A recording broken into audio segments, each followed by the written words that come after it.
Get ready to fall back with daylight savings time. I'm Emma Ott with everything you need to know about the 2023 time change with MyTV53 News at 8.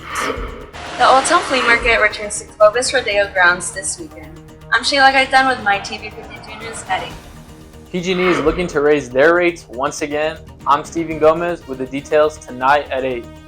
Also tonight, you won't believe what was recently discovered at one homeless encampment in our state. Your news for a Friday is next. New, local, unique. MyTV53 News at 8 starts right now. So good to see you. Welcome to the San Joaquin Valley's only 8 p.m. news. I am Austin Reed. We've made it to Friday. It is November the 3rd, 2023. Thank you, as always, for joining us. All right, our big story tonight. Are you ready for the upcoming time change? It's back this weekend, and MyTV53's Emma Ott joins us with the details behind this change and why it happens. But the debate on the controversial topic continues again this year. Emma is in our newsroom with the full story. This weekend, on Sunday, November 5th, daylight savings comes to an end, which means clocks will be falling back 1 hour. On the second Sunday of March, most clocks in the United States and many other countries moved forward an hour and stayed there for nearly 8 months, creating daylight savings time. On the second Sunday of March, most clocks in the United States and many other countries moved forward an hour and stayed there for nearly 8 months, creating daylight savings time.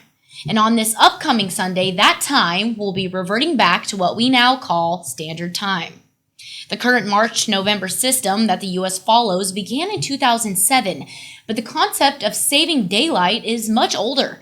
Daylight savings was put into practice in Europe and the United States to save fuel and power during World War I, according to the U.S. Department of Transportation's Bureau of Transportation Statistics. Why do we even have this in the first place? Daylight saving time. Okay, so it goes back. We're talking about 18th century, early 19th century. So cities weren't electrified. There were no electric lights yet or anything. And so we had candles, and probably, do we have whale oil? Probably. Think oil, sources of energy to burn. But basically, you were awake in the daytime and slept at night. Right now, the majority of the United States springs ahead in the spring, setting the clocks forward by 1 hour so that there's more light later in the day. Falling back to standard time leads to more light in the mornings, which many experts say should be our permanent standard time year-round. This is because studies over the last 25 years have shown the 1 hour change disrupts body rhythms tuned to the Earth's rotation, adding fuel to the debate over whether having daylight savings time is actually a good idea. To every argument, there is a counter-argument around the corner. While experts argue that having more light in the mornings is beneficial for our mental health and overall sleep, some argue that there are less robberies or car accidents if we have an extra hour at the end of the day versus at the beginning of the day. What we do know is that whether we like it or not, clocks will be set back an hour this Sunday at 2 a.m. I'm Emma Ott with MyTV53 News at 8, wishing everyone at home a happy weekend. Well, at least we get an hour extra for sleep. Emma, thank you. New tonight, we have an earthquake to tell you about. A quake measuring 4.0 in magnitude rattled Ojai in Southern California this afternoon. A series of earthquakes have hit Ventura County since August. Friday's Temblor, which shook the ground at 1:12 p.m., was centered roughly 5 miles southeast of the Ventura County city at a depth of 6.5 miles. The U.S. Geological Survey says there was no immediate reports of damage or injuries. Ready for this shocking story? Also coming out of Southern California, 2 small alligators have been relocated to an animal sanctuary after they were found at a homeless encampment in San Bernardino. KTLA Channel 5 says the gators were seized last week after San Bernardino police discovered them at an unspecified encampment and then contacted the city's Animal Services Department. With the assistance of California fish and wildlife experts, the alligators were transported to Forever Wild Exotic Animal Sanctuary in Phelan.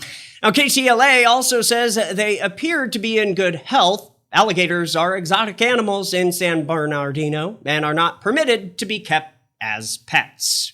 Get ready to pay more for your PG&E services. New Tonight reporter Stephen Gomez is following this depressing news. New Tonight. Stephen's in our newsroom, so how bad will the fees be? The California Public Utilities Commission is expected to discuss a proposal on whether or not to allow PG&E to raise their rates on November 16th. PG&E initially wanted to raise their rates by 26%, but was counteroffered by CPUC that would only include a 13% raise. According to PG&E, the reason for a raise in rates is to help pay for safety of operations with the cost of burying miles of power lines to prevent wildfires.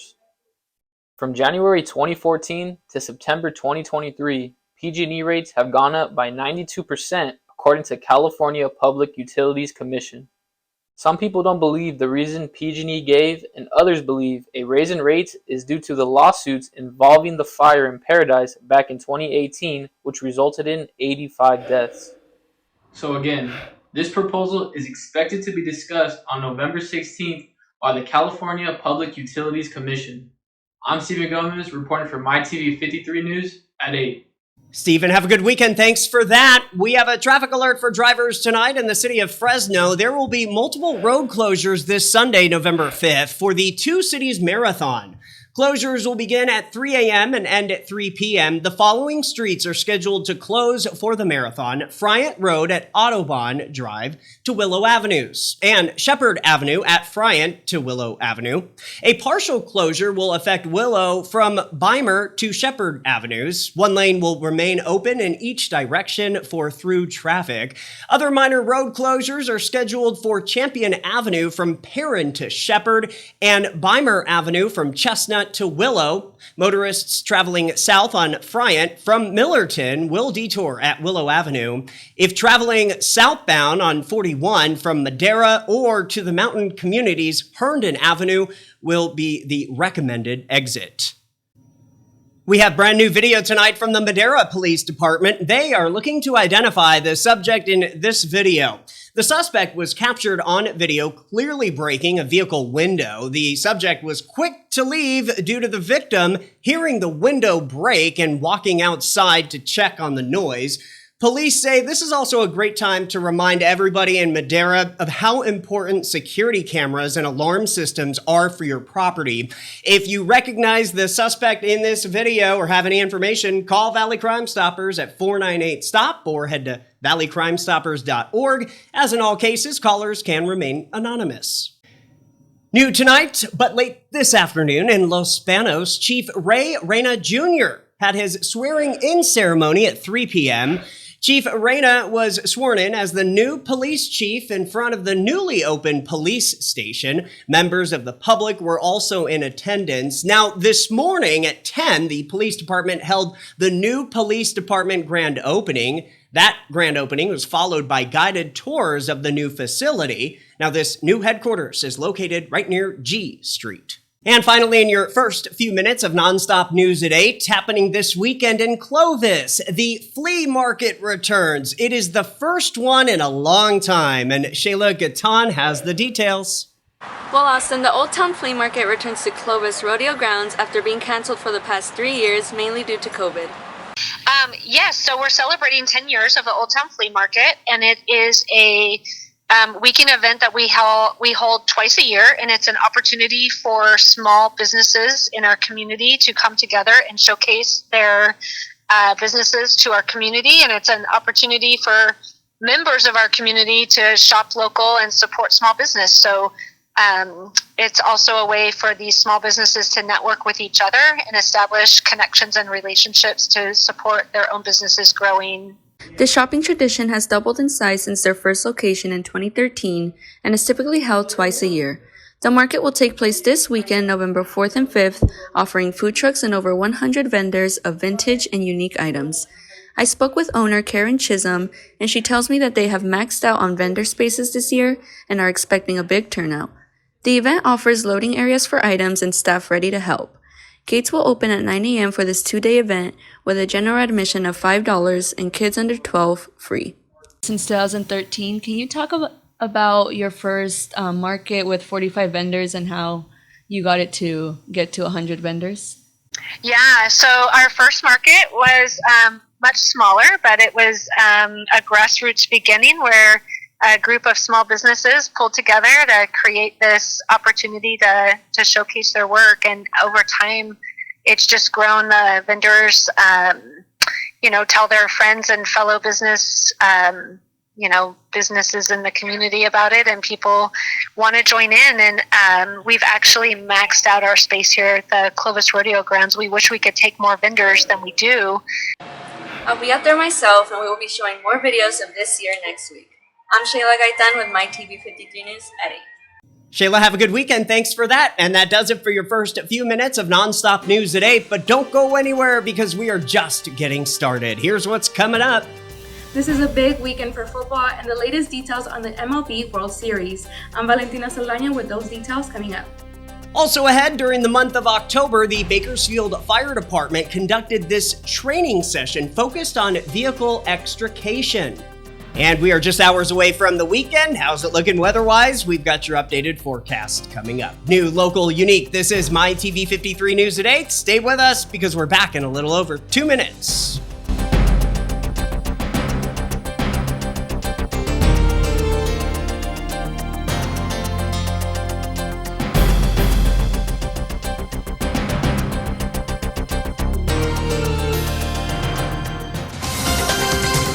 This is MyTV53 News.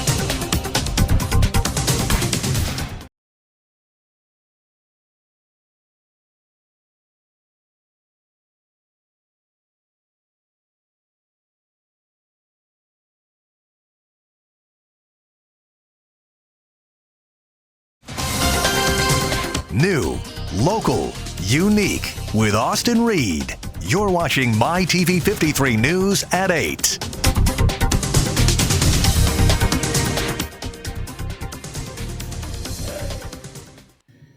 Hey, thanks for staying with us on this Friday. It's November the 3rd. Now to our big stories in Kern County for our viewers watching on KNXT 53. Caltrans announcing late today that work will begin for the State Route 178 emergency repair project. The contractor will begin drilling operations at the damaged section of State Route 178 at Post Mile 21 between Stark Creek and Lucas Creek, aka the Kern River Canyon. One-way traffic control will remain operational during this stage of the project. Full repairs are expected to be complete by spring 2024. This comes 6 months after cracks in the asphalt were first spotted on the winding mountain road, all from the winter storms. All new from the Bakersfield Fire Department, during the month of October, firefighters conducted a comprehensive training session focused on vehicle extrication.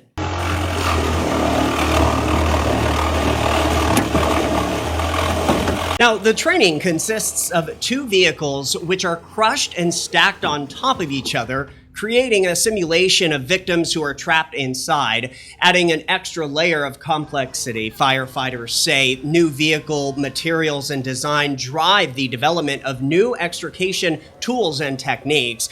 While training on new tools and techniques has its place and can be fast, easy, and fun, officials and team leaders say they need to understand how the new tools really play a bigger picture of strategy and tactics. Other news now, Jewish, Muslim, and Christian communities gathered earlier this week at the University of California in LA to hold a vigil for peace that mourned the lives lost in the Israeli-Palestinian conflict over the last month. New tonight, Gina Dulot from Voice of America files this report. Organizers of the vigil at UCLA asked that no one brings flags or signs to grieve together for those who have died on both sides of the conflict since October 7. Professor of Jewish history David Myers says there must be an end to the cycles of violence that are fueled by the joint traumas of Jews and Palestinians. In the vigil that we're holding, we want to bring together people who can recognize the humanity of the other, who can recognize the suffering of the other, not just the suffering of their own, to create a space that's so rare in this world, so rare in this country, and certainly so rare in Israel-Palestine, where people can hold on to the humanity of both. Co-organizer Salam Al-Marayati is president of the Muslim Public Affairs Council. I'm here in solidarity with the Jewish and Muslim and Christian communities to stand for peace, to pray to God for a way out. Because humans have not figured a way towards peace in the Middle East. They've only figured out how to launch more wars and more suffering. So maybe here we can create something that will be a contribution to making peace. At UCLA, student Rachel Burnett says she's seeing a lot of tension on campus over the war in Gaza. What we tried to bring here today was a source of unity and not division, because I think you're hearing a lot on the news about the division and the divisiveness, but we're not hearing about the unity and togetherness. And so it was really important to me to show that I want this to be the message of college campuses, is a joint prayer. Jenya Dulo, VOA News, Los Angeles. MyTV53 News continues with the Valley's local forecast. I was lying on the grass of Sunday morning of last week, indulging in my self-defeat. My mind was thugged, all laced and bugged, all twisted, wrong and beat. Uncomfortable, 3 feet deep. Now the fuzzy stare from not being there on a confusing morning week. Impair my tribal lunar speak. And of course you can't become if you only say what you would have done. So I missed a million miles of fun. I know it's up for me, if you steal my sunshine, making sure I'm not in too deep. If you steal my sunshine, keep me versed and on my feet. If you steal my sunshine.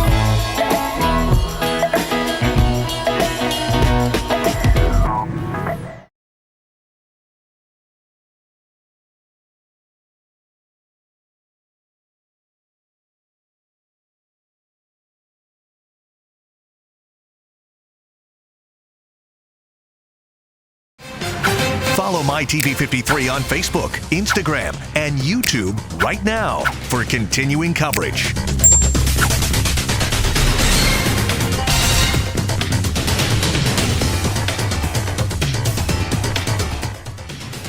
We are back now with Sports Shorts, and there's lots happening both locally and nationally. New tonight, here's sports anchor Valentina Saldana.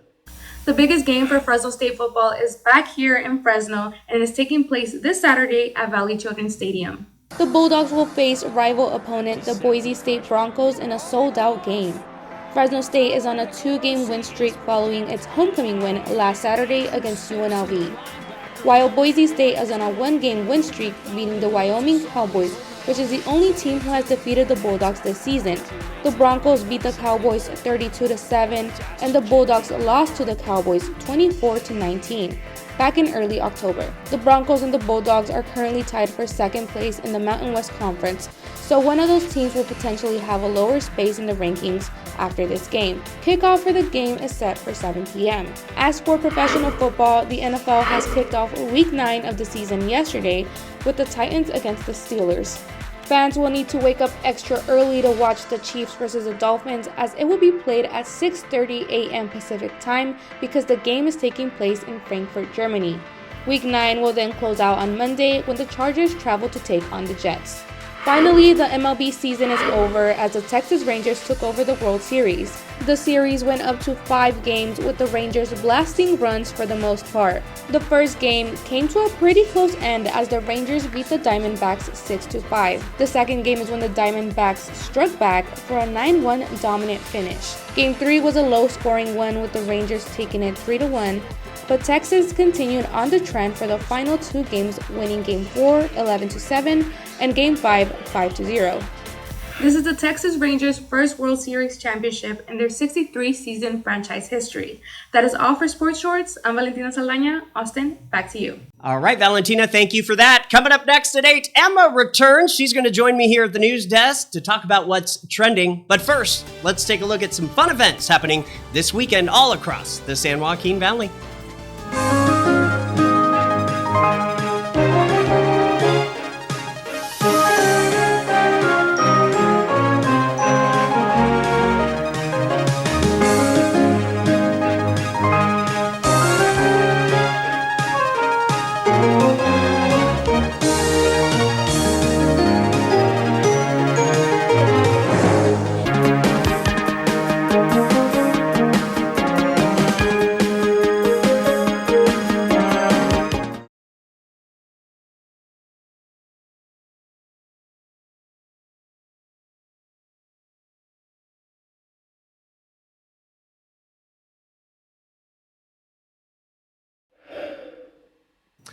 Welcome back, everybody. Emma Ott back with us here at the news desk. We are talking about what's trending as we're heading into another weekend. So what do you have for us? First things first, Black Friday is coming up. Target has the best deals right now. Trust me, I've looked. 40% off kitchen appliances, 50% off electronics.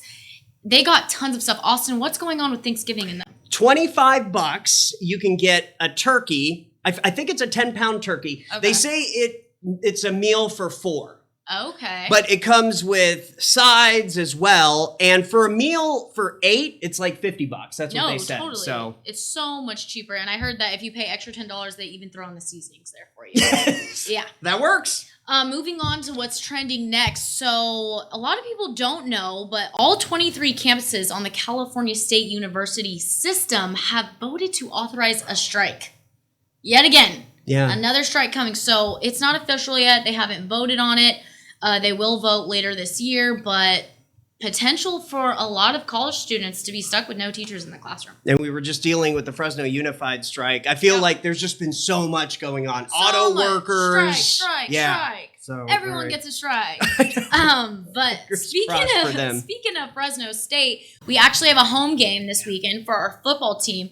We have a couple of cool things going on. So at Popeyes, if Fresno State wins and you buy a chicken sandwich, you get one for free if the Bulldogs win. Oh! So that's nice. After a game snack, yes. Jack in the Box is also doing a similar thing. If you get 2 TDs, the Bulldogs get 2 TDs, you get a free Jumbo Jack. Not bad. No purchase necessary. Can't go wrong with that. Do you think they're going to win this weekend? I'm hoping. They do They're play hot. Boise this weekend at 7 p.m. at home. So if you can, make it out there. I'll be there. You will? I will be there. All right, report back on Monday. I will. Go Dogs. Mm-hmm. Let's get a final look at your forecast from Fresno to Bakersfield. We are going to see a little bit of a cool down this weekend. Next week, that's when it's really going to drop in temperatures. I'm excited for that. Me too. I'm tired of this hot. I am too. And it's funny because the temperatures have been like in the 80s, but not still, I'm just over it. I like the gloomy skies, actually. I want some coffee in the morning with some rain going on. Right. I'm excited for that. All right. Well, Emma, thank you so much. And thank you for joining us. I'm Austin Reed, hoping your news is good news. We'll see you on Monday. Have a great weekend.